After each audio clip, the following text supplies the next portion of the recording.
What's up, guys? CieZ's here, and I wanted to take this time and make my second video as a strategy video for the Oberkommando West. I know I've had some trouble playing against the US forces recently. I made some adjustments to my build, and I just kind of wanted to share with you guys what my thoughts were and how I've improved the build, and I think that it does a pretty good job against the US now. This replay is going to be pretty short, pretty quick. It was against Lollipop Gangster, who I think was top 20 US at the time of us playing here. But yeah, let's just go ahead and get right into it. And in the beginning, just to save some time, we'll probably put it on double speed. As you can see, still going with the Luftwaffe ground forces. I think the MG-34s, the Fallschirmjägers, they're definitely both extremely good, extremely powerful. So what I'm doing, just capping up my side. I like this cap order for the bottom of the map. Just get this kind of area secured, which gives you your fuel, your munition. With my truck, I'm just scouting. I always like to see where their rear echelons are, because I prefer to avoid sending my Sturm Pioneers into the rear echelons if possible. Unfortunately, in this game I didn't get to see them. The rifles were there and kind of chased the truck away. No reason to give too much damage on your truck, just gives them some vet. So we find the rear echelons here. He volley fires. We'll go ahead and put it back to 1x speed now. Normally I would instantly retreat, but right now my guys have the defensive bonus, and so they weren't taking any damage, but now they're starting to take damage. My Volks come after the volley fire ends. I get them in the fight to make the rear echelon go away, which protects my fuel. He tries to do some juking stuff here. I don't really know what. It's not like the Volks were going to kill. Oh, I guess he probably wanted to try to get me to cap that and him go harass my fuel. Maybe. But yeah, early game, it's pretty defensive. The build starts with 3 Volks, and here he is in the house. That's a good move by him, protecting his fuel, protecting his munitions. I can't really go over there because, you know, the Volks can't do anything against buildings, let's just be honest, and even Sturms have difficulty against buildings because of rifleman DPS. So what I decided to do was basically just go harass his cutoff in a minute here. Since he seems to focus his strength away from the cutoff. You know, he has two rifle squads here, his third rifle squad there. So this Sturm Pio is obviously in some trouble. You never want to risk a unit as overcommand.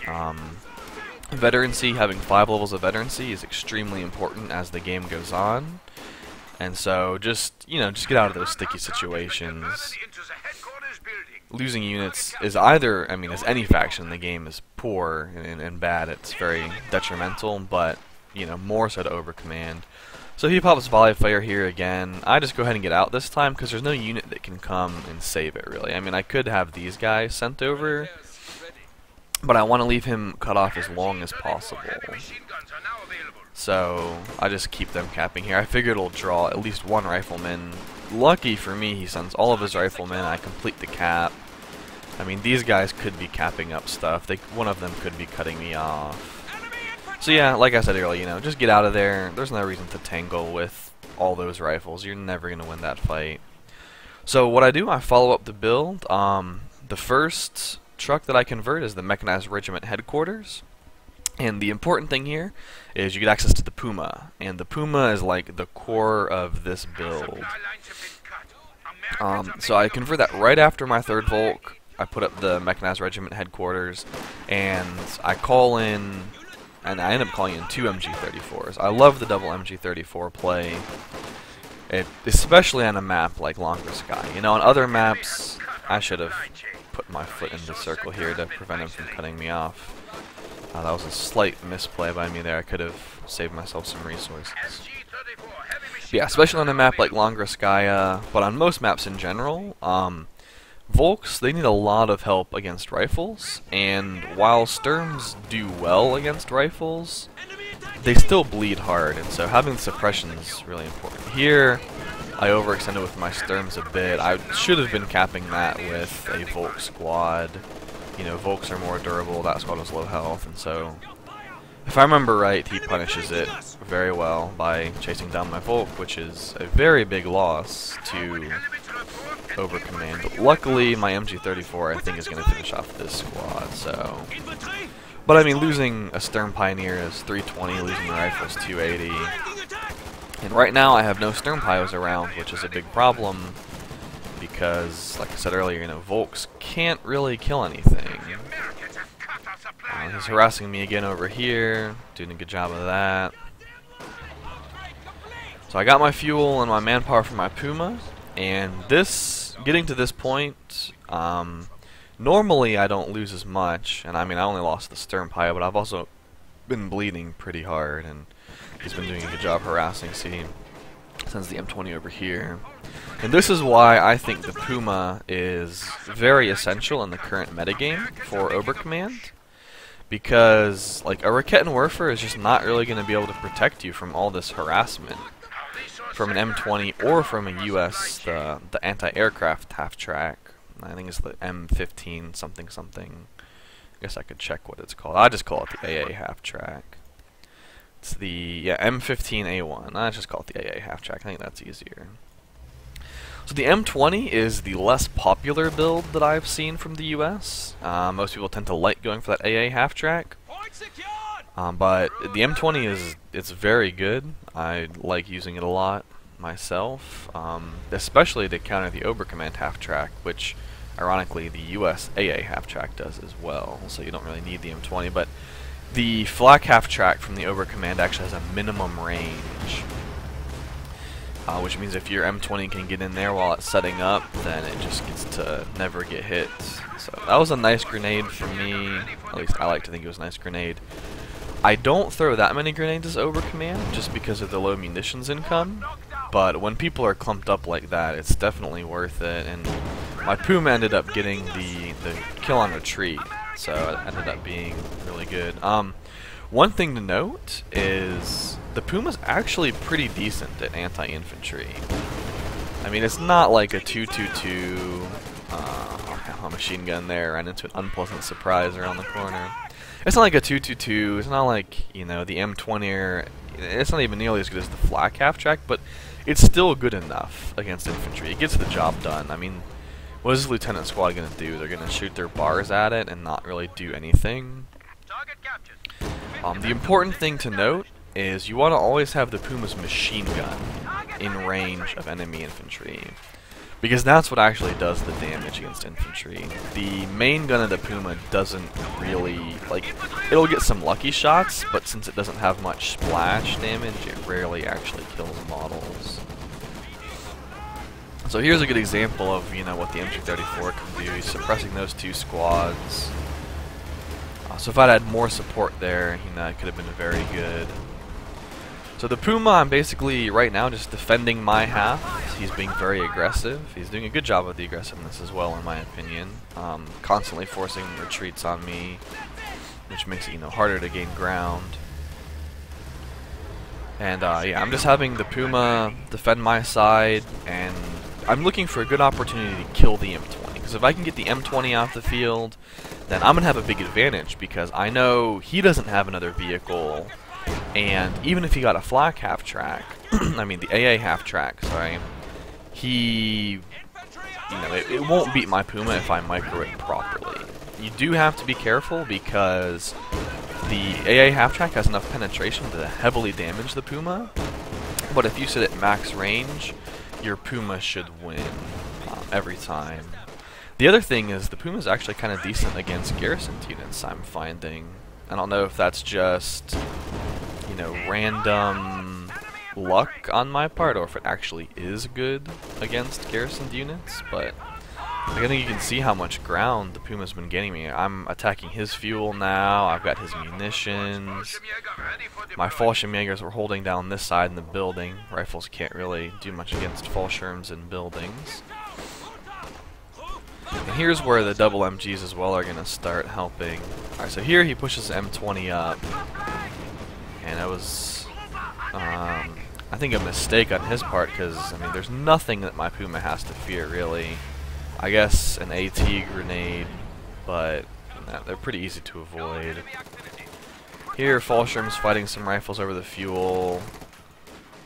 I wanted to be max range, so I took, you know, the lowest damage possible. I could have moved up a bit because only 2 of my Fallschirms are actually shooting, but I was more focused on grabbing his cutoff, you know, securing up his half of the map.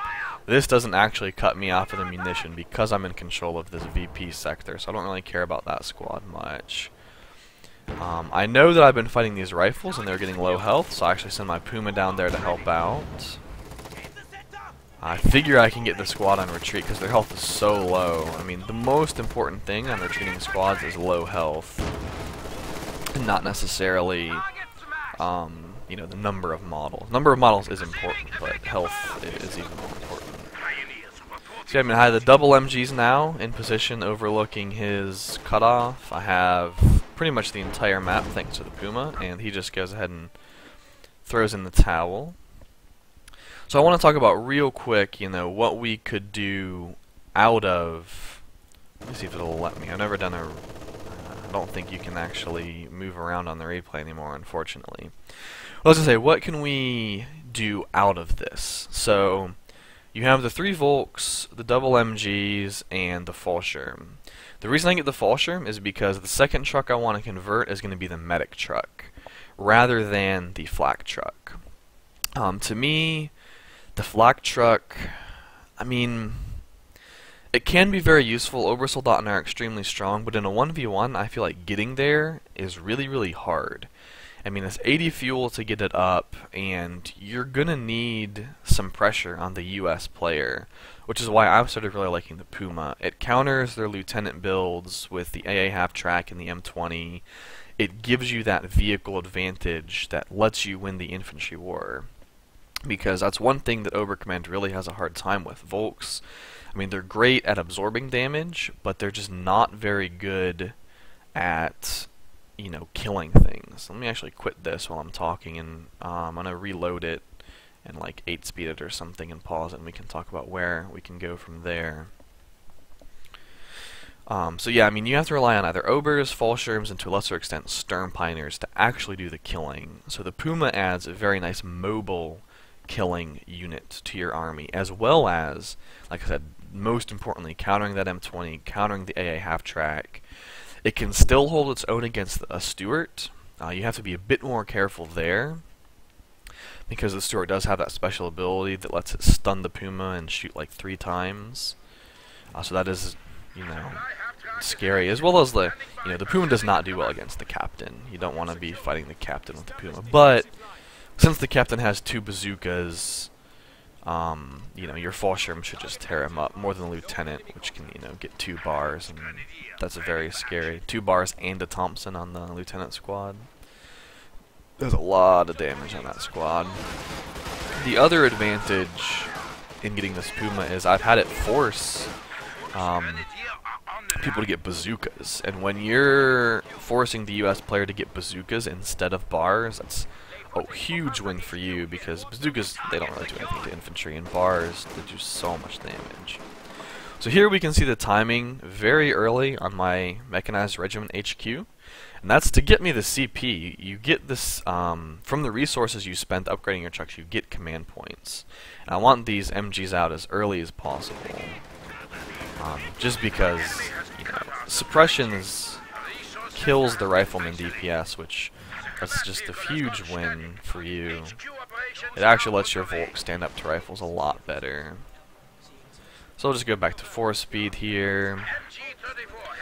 Now, one thing I want to mention real quick, you could go for the 251 flak half truck, but I don't really like it as much right now because it's hard countered by the US AA half track, and if they choose to go Captain, it's hard countered by the Stuart, it's hard countered by the AT gun that they get. I feel like as a first fuel purchase, the flak half track is really all in. You know, it has a setup time, it doesn't have a lot of armor, it doesn't have a lot of health. If you get it to Vet 1, it has the smoke, which can save it, you know, pretty well. But if you get the flak half track first and lose it, then you're in a really bad spot. they're going to have vehicle superiority over you.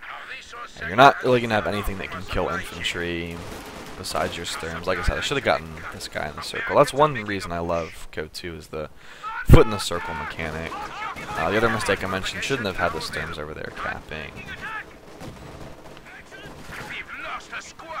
So I'm just going to pause it here. I think this is a good spot and talk about where we could go real quick, and then I'll wrap it up.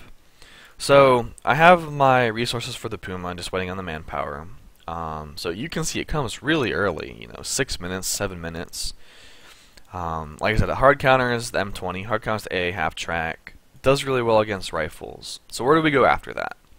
You could get the flak half track now that you have your vehicle superiority and you have something to protect your flak half track. The Puma will beat the US AA half track. The only problem is that if they went captain, you still have to deal with AT guns. AT guns are good against Pumas, and they're good against flak half tracks. Now, in this game, I know my opponent went lieutenant, and if your opponent goes lieutenant, a very good follow-up is, in fact, the 251 flak half track, because they won't have access to AT guns, at least not easily. I guess if they went airborne, they could para-drop it, but that's harder. He didn't go airborne. These 30 cal LMGs are extremely popular right now. So most people, I think, are going for that instead of the airborne to drop stuff. So yeah, if I see lieutenant, then I will often follow up with a flak half track because they won't have a good counter to it, and it's going to bleed them so hard. Especially in a map like this, you know, you have your MGs, you can park your flak half track on the cutoff and just tear up stuff as it tries to push into you.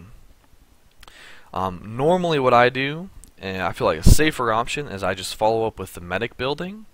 And you'll notice I put this truck in my base. I don't see any advantage, especially on longer sky, of having my repair truck out on the field. If I'm repairing a vehicle, I'm going to want it to be as safe as possible. The medic truck on Longres, we could put it here behind this house. That will help protect our cutoff. It'll help harass his cutoff and protect our fuel. It's a bit more vulnerable there. I've heard people suggest behind the hedgerow. I don't really like it there. It's not as far from your base, and they can just attack ground with an AT gun through the hedgerow. Pushing into this area, you know, if they're forward HQs here, is pretty difficult.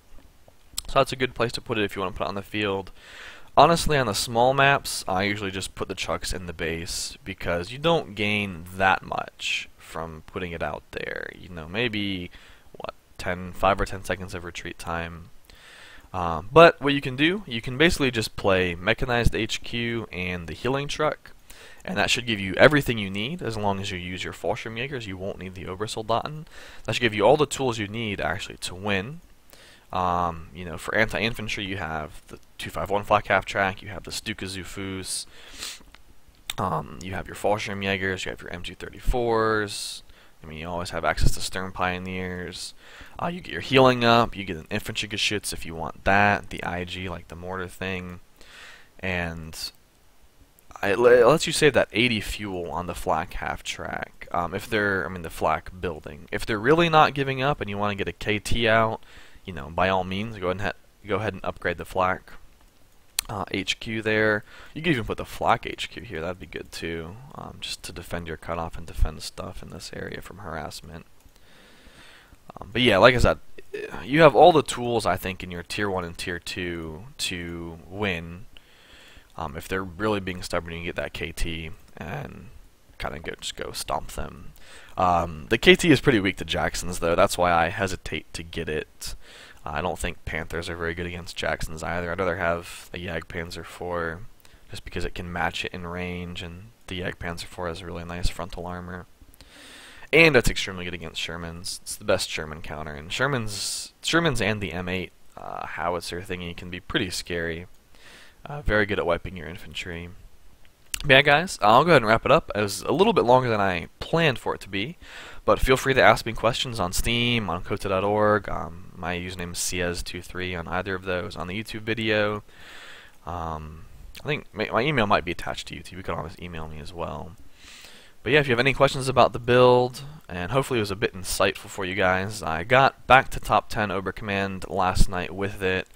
The adjustment being going for that Puma first. I think it has really been the answer to the annoying AA half track, the annoying M20, that, I mean, Shreks, they can be nice deterrent, but they just never really seem to be able to kill the vehicles against a good player because of their speed and because of being able to micro behind buildings and shot blockers. The Puma gets to chase because the only thing you have to fear is a Vet 1 rifle squad for the engine damage. Other than that, the US does not have engine damage at their disposal. I guess the M20 could lay a mine, but that's pretty unlikely. I mean, people have done it. I've done it. But in general, your Puma has free reign to chase, finish off kills. The one thing I'll stress, just be careful if the AA half-track is set up and a 37mm cannon is shooting. It can do a lot of damage to your Puma. Make sure you stay at max range. As soon as you get a hit or two on it, it's going to have to move. And at that point, you're free to chase. Because once it's moving, the 37mm cannon does not shoot. And it will not do damage to your Puma. But yeah, guys, hope you enjoyed it. Leave any criticism, constructive, preferably constructive criticism, down in the comments, or hit me up some other way. And hope everyone has a good day. Thanks. Bye.